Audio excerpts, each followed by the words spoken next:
여러분, 오늘도 이렇게 귀한 시간을 함께할 수 있게 되어 참 감사합니다. 요즘 세상 돌아가는 모습을 보면 어떠신가요? 하루가 다르게 변해가는 세상 속에서 우리 믿음의 선배들이 겪었던 고난과 시련이 어쩌면 오늘 우리의 이야기와 그리 다르지 않다는 생각이 듭니다. 혹시 이런 경험 있으셨나요? 옳은 일을 하려다가 오히려 손가락질 받고 신앙을 지키려다 가족들과 불편해지고 정직하게 살려다 손해보는 것 같은 그런 순간 말이에요. 그럴 때마다 우리는 속으로 이렇게 물어보곤 하죠. 내가 뭘 잘못한 거지? 이렇게까지 살아야 하나? 오늘 여러분과 함께 나눌 베드로전서 4장은 바로 그런 우리에게 주시는 하나님의 따뜻한 위로이자 동시에 강력한 도전의 말씀입니다. 사도 베드로는 당시 로마 제국 전역에 흩어져 박해받던 성도들에게 이 편지를 썼거든요. 그들은 그리스도인이라는 이유만으로 직장에서 쫓겨나고 가족에게 버림받고 때로는 목숨까지 위협받았습니다. 그런데 놀랍게도 베드로는 이런 고난을 피하라고 말하지 않았어요. 오히려 그 고난 속에 감추어진 놀라운 축복과 영광을 발견하라고 말합니다. 어떻게 그게 가능할까요? 고통 속에서 어떻게 기쁨을 찾을 수 있을까요? 자, 오늘 이 시간 동안 저와 함께 베드로전서 4장을 천천히 살펴보면서 우리 인생의 겨울을 따뜻한 봄으로 바꾸는 지혜를 발견해 보시죠. 분명히 여러분의 마음속에 큰 울림이 있을 거라 믿습니다. 먼저 베드로전서 4장 1절부터 2절 말씀을 살펴볼까요? 그리스도께서 육체로 고난을 받으셨으니 너희도 같은 마음으로 갑옷을 삼으라. 이는 육체로 고난을 받은 자는 죄와 상관없이 되어 그 후로는 다시 사람의 정욕을 따르지 않고 하나님의 뜻을 따라 육체의 남은 때를 살려 함이라. 여기서 베드로가 사용한 표현이 참 인상적이에요. 같은 마음으로 갑옷을 삼으라고 했거든요. 갑옷이라는 건 전쟁터에 나갈 때 입는 거잖아요. 화살도 막아주고 칼도 막아주는 보호 장비죠. 그런데 베드로는 고난을 기꺼이 받아들이는 마음이 바로 우리의 영적인 갑옷이 된다고 말합니다. 이게 무슨 뜻일까요? 제가 어렸을 때 시골 할머니 댁에서 본 광경이 떠오르는군요. 할머니는 매년 겨울이 오기 전에 김장을 하셨어요. 그 추운 날씨에 손이 시리고 얼얼해도 할머니는 묵묵히 배추를 다듬고 양념을 버무리셨죠. 왜냐하면 그 고생이 온 가족의 겨울 식탁을 풍성하게 만든다는 걸 아셨거든요. 마찬가지로 우리가 그리스도를 따르는 과정에서 겪는 고난도 그래요. 당장은 힘들고 아프지만 그 과정을 통해 우리 안에 있던 죄악된 욕망이 깨어지고 하나님의 뜻을 따르는 새로운 사람으로 변화되는 겁니다.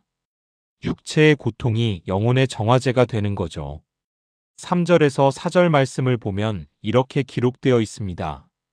너희가 음란과 정욕과 술 취함과 방탕과 향락과 무법한 우상, 숭배를 하여 이방인의 뜻을 따라 행한 것이 지나간 때로 조카도다 이러므로 너희가 그들과 함께 그런 극심한 방탕에 다름질하지 아니하는 것을 그들이 이상히 여겨 비방하나. 옛날 로마 시대의 삶을 한번 상상해 보세요. 당시 로마 사람들은 거의 매일같이 연회를 열었어요.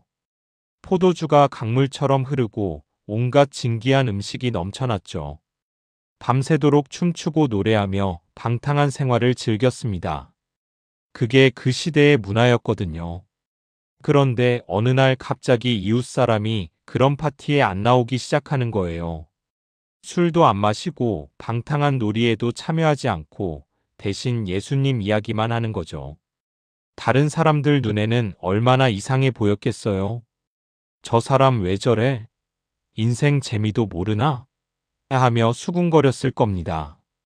오늘날도 마찬가지 아닙니까? 요즘 사회에서 정직하게 살려고 하면 바보 소리 듣기 쉽죠. 남들 다 빠지는데 혼자만 교회 가려고 하면 가족들이 이상하게 보고요. 유행 따라가지 않고 검소하게 살려고 하면 시대에 뒤떨어진 사람 취급받기도 합니다. 하지만 베드로는 5절에서 이렇게 위로해 주세요.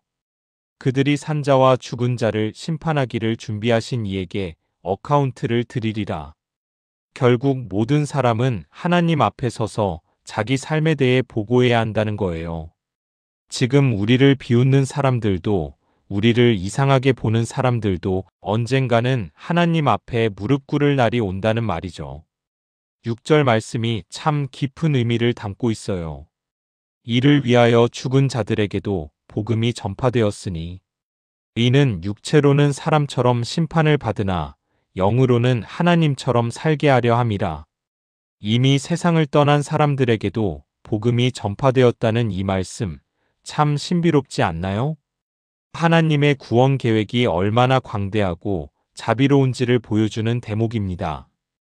육체는 죽었어도 영혼은 살아있고 그 영혼에게도 구원의 기회가 주어졌다는 거거든요.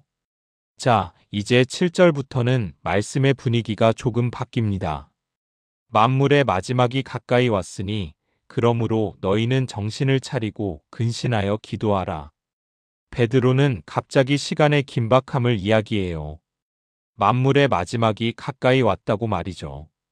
이 말을 들으면 어떤 분들은 아니, 베드로가 2000년 전에 마지막이 가깝다고 했는데 아직도 안 왔네? 하고 의아해하실 수 있어요. 하지만 여기서 가까이 왔다는 표현은 단순히 시간적으로 얼마 남지 않았다는 뜻만이 아니에요. 우리 인생 자체가 더덥고 짧다는 의미이기도 하죠. 지금 이 순간이 영원을 준비하는 마지막 기회일 수 있다는 거예요. 생각해 보세요. 우리 나이쯤 되면 주변에서 하나둘씩 떠나가는 분들을 보게 되잖아요. 어제까지 건강하던 친구가 갑자기 병원에 실려가고 함께 웃고 떠들던 이웃이 어느새 우리 곁을 떠나고 그럴 때마다 우리는 깨닫게 되죠. 아, 인생이 정말 더덥구나.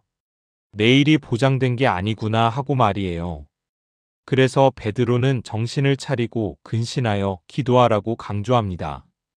여기서 정신을 차리라는 말은 원문으로 보면 냉철한 판단력을 유지하라는 뜻이에요. 술에 취하지 않은 것처럼 세상의 유혹에 정신 팔리지 말고 깨어있으라는 거죠. 그리고 근신하라는 건 자제력을 가지고 절제하라는 의미입니다. 요즘 시대에는 온갖 유혹이 넘쳐나잖아요. 텔레비전을 켜면 화려한 광고들이 우리 지갑을 열라고 유혹하고 인터넷을 켜면 끝없는 정보의 홍수 속에 시간 가는 줄 모르게 되죠. 이런 시대에 근신한다는 건 정말 중요한 덕목입니다. 그리고 무엇보다 기도하라고 말씀하세요. 기도는 하나님과의 호흡이거든요. 사람이 숨을 쉬지 않으면 살 수 없듯이 크리스천은 기도 없이는 영적으로 살 수 없어요. 하루를 시작할 때, 밥을 먹을 때, 잠들기 전에 늘 하나님과 대화하며 사는 거죠. 8절 말씀이 참 유명하죠. 무엇보다도 뜨겁게 서로 사랑할지니 사랑은 허다한 죄를 덮느니라. 무엇보다도 이 표현에 주목해 보세요. 베드로가 수많은 덕목 중에서 가장 우선순위에 놓은 게 바로 사랑이에요. 그것도 그냥 사랑이 아니라 뜨겁게 사랑하라고 했어요. 미지근한 사랑이 아니라 열정적인 사랑, 식지 않는 사랑을 말하는 거죠. 제가 어릴 적 겨울에 할머니 댁에 가면 아궁이에 장작불을 지피셨어요. 그 불이 활활 타오를 때는 온 방이 따뜻했지만 조금만 소홀히 하면 금방 식어버리더라고요. 사랑도 마찬가지예요. 계속 장작을 넣어주듯이 끊임없이 노력하고 관심을 기울여야 뜨거움을 유지할 수 있어요. 그런데 왜 사랑이 그렇게 중요할까요? 사랑은 허다한 죄를 덮느니라 이 말씀이 그 이유를 설명해 줍니다. 우리가 함께 살아가다 보면 서로에게 상처를 주기도 하고 실수도 하고 때로는 죄를 짓기도 하잖아요. 부부간에도 그렇고 자식들과도 그렇고 교회 식구들과도 그렇죠. 이럴 때 사랑이 없으면 어떻게 될까요? 작은 잘못 하나하나를 다 기억하고 계산하면서 살게 돼요. 내가 지난번에 나한테 그랬잖아. 당신이 몇 년 전에 그랬던 거 기억 안 나? 이렇게 되는 거죠. 그러면 관계가 점점 차가워지고 멀어질 수밖에 없어요. 하지만 뜨거운 사랑이 있으면 달라집니다. 상대방의 허물과 약점을 덮어줄 수 있어요. 용서할 수 있고 또다시 기회를 줄 수 있죠.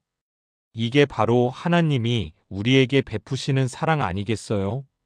우리가 얼마나 많이 실수하고 죄를 짓는데도 하나님은 계속해서 우리를 사랑하시고 용서하시잖아요. 9절 말씀도 참 실제적이에요. 서로 대접하기를 원망 없이 하라. 대접이라는 게 뭔가요? 누군가를 집에 초대해서 음식을 대접하고 잠자리를 제공하고 함께 시간을 보내는 거죠. 옛날에는 여관이 많지 않았기 때문에 여행하는 크리스천들이 서로의 집을 방문하며 묵곤 했어요. 그런데 손님 대접이라는 게 쉬운 일이 아니에요. 특히 나이 드신 분들은 아시잖아요. 집 청소하고 음식 준비하고 이부자리 깔고 그 모든 게 육체적으로 힘든 일이거든요. 더군다나 손님이 예정보다 오래 머무르거나 예의 없이 굴면 속으로 원망하는 마음이 생기기 쉬워요. 그래서 베드로는 원망 없이 하라고 강조합니다. 진심으로 기쁜 마음으로 감사함으로 대접하라는 거예요. 이게 얼마나 어려운 일인지 우리는 잘 알아요. 하지만 이렇게 할 때 우리는 천사를 대접하는 은혜를 누릴 수도 있다고 성경은 말씀하시죠. 10절과 11절은 은사에 대해 이야기합니다. 각각 은사를 받은 대로 하나님의 여러 가지 은혜를 맡은 선한 청지기 같이 서로 봉사하라. 만일 누가 말하려면 하나님의 말씀을 하는 것 같이 하고 누가 봉사하려면 하나님이 공급하시는 힘으로 하는 것 같이 하라. 이는 범사의 예수 그리스도로 말미암아 하나님이 영광을 받으시게 하려 함이니 그에게 영광과 권능이 세세에 무궁하도록 있느니라. 아멘. 여기서 은사라는 단어가 나오는데요. 이건 하나님께서 우리 각자에게 주신 특별한 재능이나 능력을 말해요. 어떤 분은 말씀을 잘 전하는 은사가 있고, 어떤 분은 섬기는 은사가 있고, 어떤 분은 위로하는 은사가 있죠. 중요한 건 이 은사를 어떻게 사용하느냐예요. 자기 자랑을 위해 쓸 수도 있고, 하나님의 영광을 위해 쓸 수도 있거든요. 베드로는 분명히 말합니다. 우리는 청지기일 뿐이라고요. 청지기는 주인의 재산을 관리하는 종이에요. 주인이 맡긴 물건을 잘 관리하다가 주인이 돌아오면 다시 돌려드려야 하는 거죠. 우리의 은사도 마찬가지예요. 하나님께서 잠시 우리에게 맡기신 거예요. 언젠가는 그것을 어떻게 사용했는지 하나님께 보고해야 합니다. 그러니 자랑할 게 뭐가 있겠어요? 오히려 겸손히 성실하게 하나님의 영광을 위해 사용해야죠. 말하는 은사를 가진 사람은 하나님의 말씀을 하는 것 같이 해야 해요. 함부로 말하거나 자기 생각만 전하면 안 되죠. 오직 성경의 진리를 정확하게 전해야 합니다. 봉사하는 은사를 가진 사람은 하나님이 공급하시는 힘으로 해야 해요. 자기 힘을 자랑하거나 과시하면 안 되고 하나님께서 주시는 능력으로 겸손히 섬겨야 하는 거죠. 이 모든 것의 목적은 단 하나예요. 예수 그리스도로 말미암아 하나님이 영광을 받으시게 하려 함이니 우리가 무슨 일을 하든지 교회에서 어떤 직분을 맡든지 최종 목표는 하나님께 영광 돌리는 거예요. 생각해 보세요. 우리가 아침에 일어나서 밥을 먹고 일을 하고 자식들을 돌보고 교회에서 봉사하고 이웃을 도우면서 사는 모든 순간이 하나님께 영광을 돌리는 예배가 될 수 있다는 거예요. 얼마나 놀라운 일입니까? 자, 이제 12절부터는 또 다른 중요한 주제가 나옵니다. 사랑하는 자들아, 너희를 연단하려고 오는 불시험을 이상한 일 당하는 것 같이 이상히 여기지 말고. 불시험, 이 표현이 참 강렬하죠? 금을 정제할 때 불에 넣어서 불순물을 태워버리잖아요. 그러면 순수한 금만 남게 되는 거예요. 마찬가지로 우리 믿음도 시련이라는 불을 통과하면서 더욱 순수해지고 강해진다는 거죠. 그런데 베드로가 강조하는 건 뭐예요? 이상히 여기지 말라는 거예요. 많은 크리스천들이 고난을 만나면 이렇게 생각해요. 내가 뭘 잘못했지? 하나님이 나를 버리신 건가? 왜 나만 이런 일을 당하지? 하지만 베드로는 말합니다. 아니라고요. 고난은 이상한 게 아니라 정상이라고요. 오히려 우리 믿음을 연단하고 정죄하기 위해 하나님이 허락하신 과정이라는 거예요. 제가 젊었을 때 도자기 공방을 구경한 적이 있어요. 도예가가 흙으로 그릇을 빚어서 가마에 넣어 구워내는 과정을 봤는데 참 인상적이더라고요. 아무리 모양을 잘 만들어도 불에 구워내지 않으면 금방 부서지고 물러지는 거예요. 하지만 뜨거운 불을 통과하면 단단하고 아름다운 그릇이 되는 거죠. 우리 인생도 그래요. 편안하고 순탄하기만 한 삶은 우리를 연약하게 만들어요. 하지만 시련과 고난을 통과하면서 우리는 더 강해지고, 더 깊어지고, 더 성숙해지는 거죠. 13절 말씀이 더욱 놀랍습니다. 오히려 너희가 그리스도의 고난에 참여하는 것으로 즐거워하라. 이는 그의 영광을 나타내실 때에 너희로 즐거워하고 기뻐하게 하려 함이라. 고난을 즐거워하라고요? 이게 무슨 말일까요? 이건 마조이즘이 아니에요. 고통 자체를 즐기라는 게 아니라 그 고통의 의미를 기뻐하라는 거죠.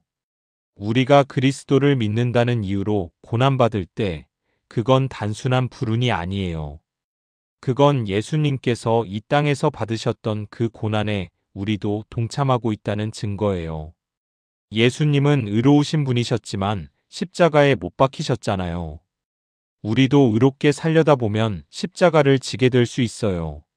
하지만 십자가 다음에는 뭐가 왔죠? 부활이 왔어요. 영광이 왔어요. 마찬가지로 우리가 지금 고난받는다면 그건 앞으로 올 영광의 전주곡이에요. 지금은 눈물을 흘릴지라도 나중에는 영원한 기쁨으로 바뀔 거예요. 저는 이 말씀을 묵상하면서 옛날 농부들 생각이 났어요. 봄에 씨앗을 뿌릴 때 그 귀한 곡식을 땅에 묻어버리는 게 아깝게 느껴질 수 있잖아요. 하지만 농부는 기쁜 마음으로 씨를 뿌려요. 왜요? 가을에 수십 배, 수백 배로 거둘 것을 알기 때문이죠. 우리의 고난도 그래요. 지금은 무언가를 잃어버리는 것 같고 희생하는 것 같지만 하나님은 그것을 통해 영원한 열매를 맺게 하실 거예요. 14절에서 16절까지 계속 읽어볼까요? 너희가 그리스도의 이름으로 치욕을 당하면 복 있는 자로다. 영광의 영 곧 하나님의 영이 너희 위에 계심이라. 너희 중에 누구든지 살인이나 도둑질이나 악행이나 남의 일을 간섭하는 자로 고난을 받지 말려니와 만일 그리스도인으로 고난을 받으면 부끄러워하지 말고 도리어 그 이름으로 하나님께 영광을 돌리라. 여기서 베드로는 아주 중요한 구분을 합니다. 고난에도 종류가 있다는 거예요. 자기가 잘못해서 받는 고난이 있고 의를 위해 받는 고난이 있어요. 만약 우리가 거짓말하고 속이고 남을 해치고 법을 어겨서 고난받는다면 그건 당연한 결과예요. 그런 고난은 영광스러운 게 아니에요. 오히려 부끄러운 거죠. 하지만 우리가 정직하게 살려다가 신실하게 믿음을 지키려다가 의로운 길을 가려다가 고난받는다면 그건 완전히 다른 이야기예요. 그건 영광스러운 고난이에요. 그리스도인으로 고난을 받으면 부끄러워하지 말고 이 표현을 보세요. 당시의 그리스도인이라는 명칭은 조롱의 의미로 사용되었어요. 저 예수쟁이들 하는 식으로 비아냥대는 말이었죠. 하지만 베드로는 오히려 이 이름을 자랑스럽게 여기라고 말합니다. 요즘도 그렇지 않나요? 어떤 사람들은 크리스천을 고리타분하다고 생각해요. 시대에 뒤떨어지고 융통성 없고 재미없는 사람들이라고 여기죠. 하지만 우리는 이 정체성을 부끄러워할 필요가 없어요. 오히려 자랑스럽게 네, 저는 그리스도인입니다 라고 말할 수 있어야 해요. 17절과 18절이 참 심오한 말씀이에요. 하나님 집에서 심판을 시작할 때가 되었나니 만일 우리에게 먼저 하면 하나님의 복음을 순종하지 않는 자들의 그 마지막은 어떠하며 또 의인이 겨우 구원을 받으면 경건하지 않은 자와 죄인은 어디에 서리요. 심판이 하나님의 집, 즉 교회에서 먼저 시작된다는 말씀이에요. 이게 무슨 뜻일까요? 하나님은 자기 백성에 대해 더 높은 기준을 가지고 계시다는 거예요. 마치 부모가 자기 자식에게 더 엄격한 것과 같아요. 남의 자식이 잘못하면 아이고 애가 그럴 수도 있지 하고 넘어가지만 자기 자식이 잘못하면 단단히 훈계하고 바로잡잖아요. 왜요? 사랑하기 때문이에요. 제대로 된 사람으로 키우고 싶기 때문이죠. 하나님도 마찬가지예요. 우리를 사랑하시기 때문에 우리가 더 성숙하고 거룩하게 되기를 원하시기 때문에 먼저 우리를 다듬으시고 훈련하시는 거예요. 그리고 의인이 겨우 구원을 받으면 이 표현을 주목해 보세요. 구원이 쉬운 게 아니라는 거예요. 물론 은혜로 값없이 받는 거긴 하지만 그 은혜를 붙잡고 끝까지 신앙을 지키는 건 결코 쉬운 일이 아니에요.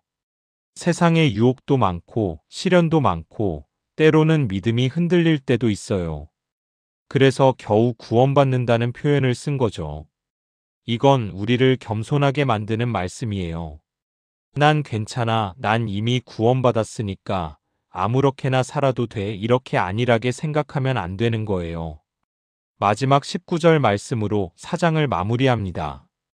그러므로 하나님의 뜻대로 고난을 받는 자들은 또한 선을 행하는 가운데에 자기 영혼을 미쁘신 창조주께 의탁할지어다. 하나님의 뜻대로 고난을 받는 자들, 이 표현이 중요해요.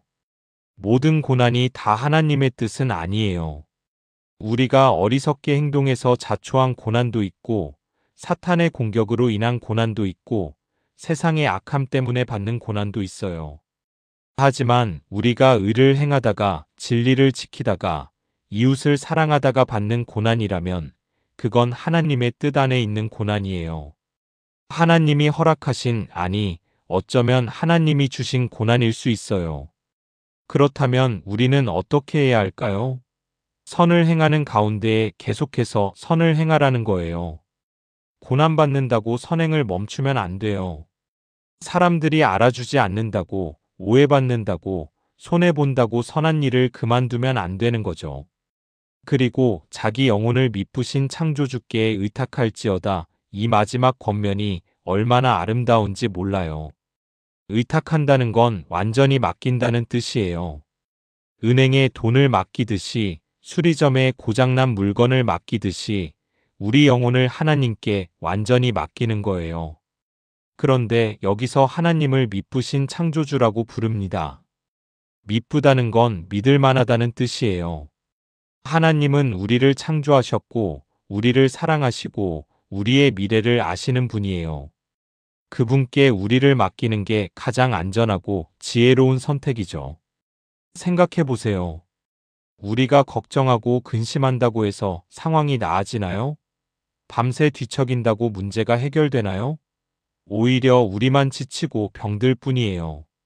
하지만 하나님께 맡기면 평안이 와요. 하나님이 책임지신다는 확신이 우리 마음을 편안하게 해주거든요. 제가 어렸을 때 아버지 손을 잡고 어두운 길을 걸었던 기억이 나요. 혼자였다면 무서웠을 텐데 아버지 손을 꼭 잡고 있으니까 안심이 되더라고요. 어디로 가는지 잘 몰라도 아버지가 계시니까 괜찮았어요. 우리가 하나님께 우리 영혼을 맡긴다는 건 바로 그런 거예요. 앞날이 어떻게 될지 정확히 모르겠어요. 이 고난이 언제 끝날지도 확실하지 않아요. 하지만 하나님 아버지께서 우리 손을 꼭 잡고 계시니까 우리는 안심하고 한 걸음 한 걸음 나아갈 수 있는 거예요. 여러분, 베드로전서 4장을 쭉 살펴보면서 어떤 생각이 드시나요? 저는 이 장이 고난받는 성도들을 위한 처방전 같다는 생각이 들어요. 첫 번째 처방은 마음의 갑옷을 입으라는 거였죠. 고난을 피할 수 없다면 그 고난을 통해 죄와 결별하고 하나님의 뜻을 따라 사는 사람이 되라는 거예요. 두 번째 처방은 정신 차리고 기도하라는 거였어요. 세상에 정신 팔리지 말고 영적으로 깨어 있으면서 끊임없이 하나님과 교제하라는 거죠. 세 번째 처방은 뜨겁게 사랑하라는 거였습니다. 고난 중에도 아니 고난 중에 더욱더 서로 사랑하고 용서하고 섬기라는 거예요. 네 번째 처방은 은사를 나누라는 거였어요. 하나님께서 주신 재능과 능력을 다른 사람을 위해 하나님의 영광을 위해 사용하라는 거죠. 다섯 번째 처방은 불시험을 이상히 여기지 말라는 거였습니다. 고난은 우리를 연단하는 하나님의 도구라는 거, 그리고 그 고난 뒤에는 영광이 기다리고 있다는 거예요. 여섯 번째 처방은 그리스도인임을 자랑스럽게 여기라는 거였어요. 세상이 우리를 조롱하고 비방해도 우리는 이 정체성을 부끄러워하지 말라는 거죠. 마지막 일곱 번째 처방은 하나님께 의탁하라는 거였습니다. 선을 행하면서 우리 영혼을 신실하신 창조주께 완전히 맡기라는 거예요. 여러분, 이 일곱 가지 처방을 우리 삶에 적용한다면 어떻게 될까요? 고난이 완전히 사라지지는 않을지 몰라요. 여전히 힘든 일들이 있을 거예요. 하지만 그 고난을 대하는 우리의 태도가 완전히 달라질 거예요. 더 이상 고난을 원망하거나 회피하지 않고 오히려 그 속에서 하나님의 뜻을 발견하게 될 거예요. 더 이상 혼자 끙끙 앓지 않고 형제자매들과 함께 나누고 위로하며 극복하게 될 거예요. 더 이상 절망하거나 포기하지 않고 소망을 품고 인내하며 승리하게 될 거예요. 생각해 보세요. 우리 인생에서 가장 큰 성장이 언제 일어났나요? 편안하고 순탄할 때였나요? 아니면 힘들고 어려울 때였나요?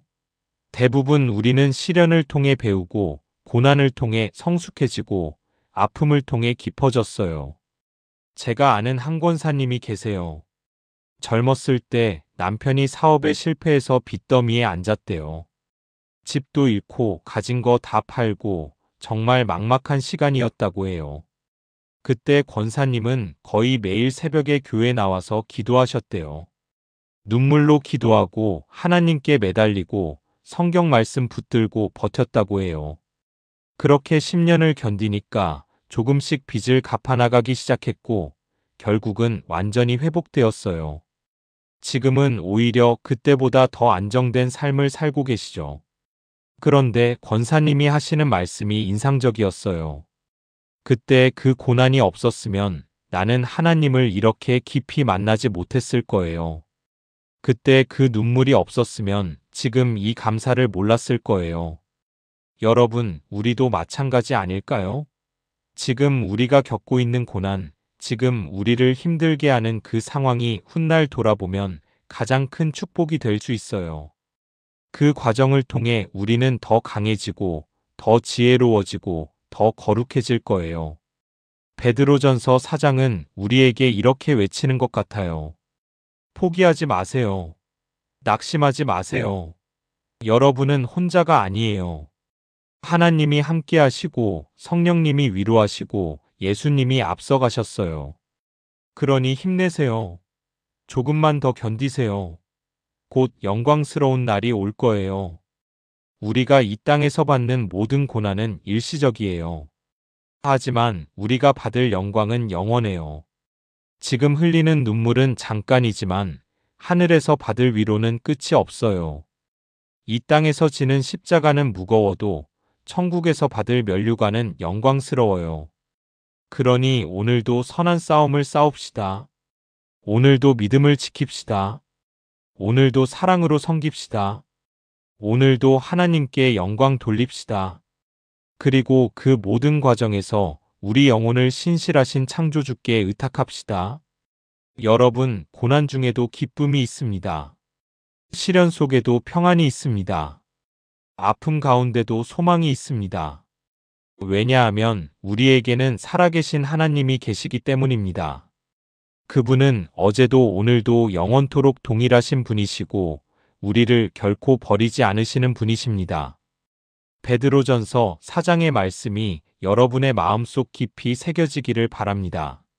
어려운 순간마다 이 말씀이 떠올라서 힘이 되고 위로가 되고 소망이 되기를 간절히 기도합니다.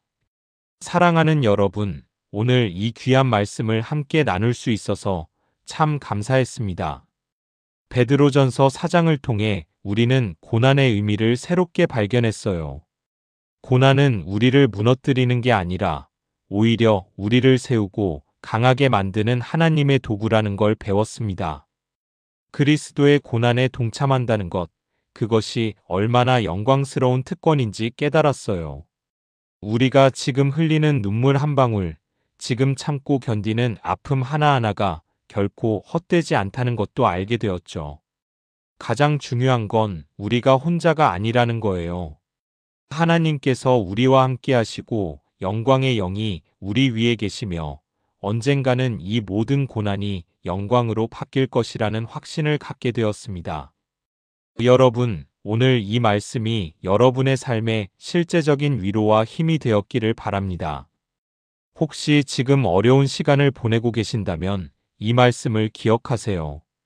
여러분은 결코 혼자가 아니고 이 고난은 영원하지 않으며 곧 아침이 올 거예요.